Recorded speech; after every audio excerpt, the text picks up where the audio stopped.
Grâce à un test ADN fait pour s'amuser, cette jeune femme a résolu sans le vouloir un cold case. Sa grand-mère était la coupable, on te raconte. Abonne-toi, on publie une nouvelle affaire tous les jours.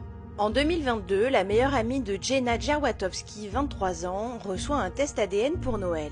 Le but, connaître les origines de ses ancêtres et découvrir des correspondances généalogiques.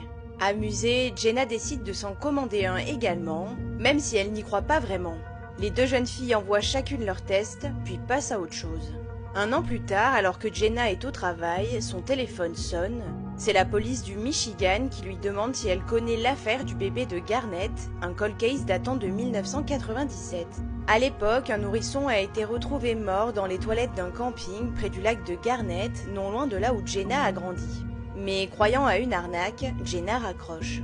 Une semaine plus tard, elle reçoit un appel de sa mère qui lui demande de venir rapidement. La police est chez elle et demande à effectuer des tests ADN sur Jenna et sur sa mère, car l'ADN de Jenna aurait un lien direct avec celui du bébé dont l'identité était restée inconnue jusqu'ici.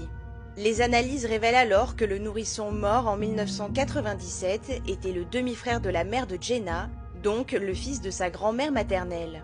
À l'époque, Nancy, la grand-mère de Jenna, avait accouché seule dans une baignoire d'un bébé resté coincé. Elle a ensuite placé le corps dans un sac et l'a abandonné dans les toilettes d'un camping.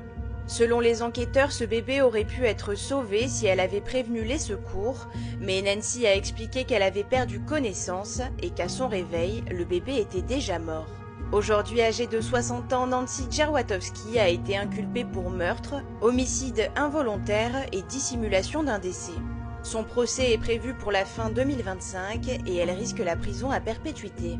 Jenna, elle, a fait une vidéo sur TikTok pour raconter cette histoire, devenue virale depuis, et elle a précisé qu'elle n'avait jamais vraiment eu de lien avec sa grand-mère, qu'elle connaissait à peine.